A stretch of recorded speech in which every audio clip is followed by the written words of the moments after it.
going on, everyone? Movie Game Guy here with another movie review Monday for everybody. And this week, if you couldn't tell from the background or from the video title itself, I'm doing The Little Girl That Lives Down the Lane, released in '76. So many cool things about this film I gotta talk about. Well, first off, you got Jodie Foster, Martin Sheen, and you got Scott Jacoby. Which, if you guys don't know Scott Jacoby, he played Bad Ronald. Well, he played Ronald in the movie Bad Ronald. Uh, awesome TV movie, and very cool. This thing, yeah, as I said, '76. This came out um, right before Martin Sheen was in probably my favorite Martin Sheen film, and probably my favorite war movie of all time, Apocalypse Now, directed by Francis Ford Coppola. Came out the same year, and but this like came out before that, and then obviously Bad Ronald came out in '74, which was 2 years before this, but Stephen Jacoby still looks like Ronald in this.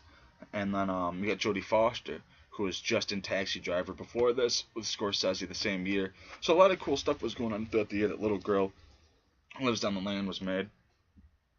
This is just awesome. Directed by Nicholas Gessner. Very cool. I love this movie.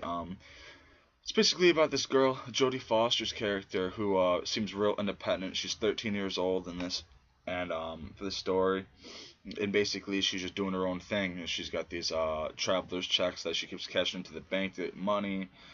She's doing her own thing, being like, pretty much in this house by herself. And she's got a dad who's a poet or a writer, and I guess he's out all the time, constantly out doing like, work or interviews or having like luncheons with a bunch of people or whatever, and so she's basically at home a lot by herself. And then Martin Sheen's character comes in as the son of this mother, Miss Hallett, who you know Jodie Foster and her father rents the place from, or leased it or something for like 3 years, and he's Martin Sheen's character is just like a creeper, like a pedophile for sure. He's like, he's known around the town as being a creeper with little kids, so like even cops are aware of it, and they like, want him to avoid little kids. And the mother of Martin Sheen like is aware of it too, and she's like trying to hide it or something like that, try to cover it up. And so Martin Sheen does some messed up stuff. And I guess Martin Sheen's mother like falls, like not falls, but she goes down in this basement for some like mason jars and then like lids, and ends up like hitting her head on like the door from like this trap door that's like hiding like under this rug and table that's like in the dining room or kitchen or whatever, and like she ends up dying, and so Jodie Foster's character has to like try to like hide the body.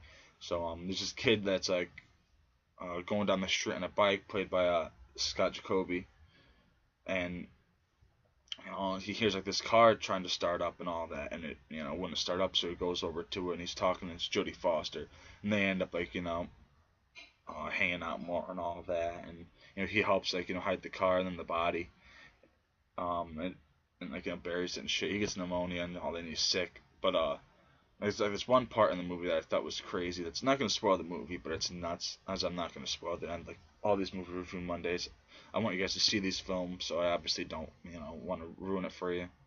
I want you to experience it on your own. Just giving positive reviews or negative reviews on the thing. But and yeah, I guess Jodie Foster had this little hamster or whatever, and Martin Sheen's character, he's smoking a cigarette, and he takes it and he puts the thing out like right onto the head of the little critter. And I felt real bad. My girl was watching it with me at the time, and she was cringing. And I'm like, wow, definitely made Martin Sheen a villain for sure. And, it's pretty nuts. I don't know why you'd want to do that, but very awesome. This is more like a thriller suspense than it is a horror, but I have it in my horror collection anyways because it does have some like scary parts in it.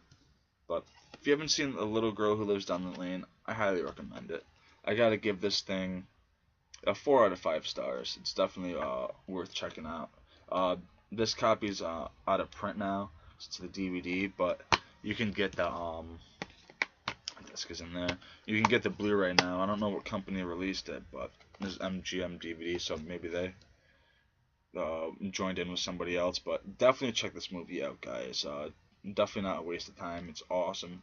I loved it, and I'm sure you guys will too. And yeah, that'll do it for this movie review Monday for this week. Thanks guys for watching. Give me a thumbs up if you like this video. leave a comment down below if you guys have seen Little Girl That Lives Down the Lane. A very awesome film. And yeah, subscribe if you haven't already. I always, say I appreciate the support and I love it. Thanks guys so much, and it means the world to me. Yeah, and with that, I bid you guys a good morrow, and I'll see you guys later on.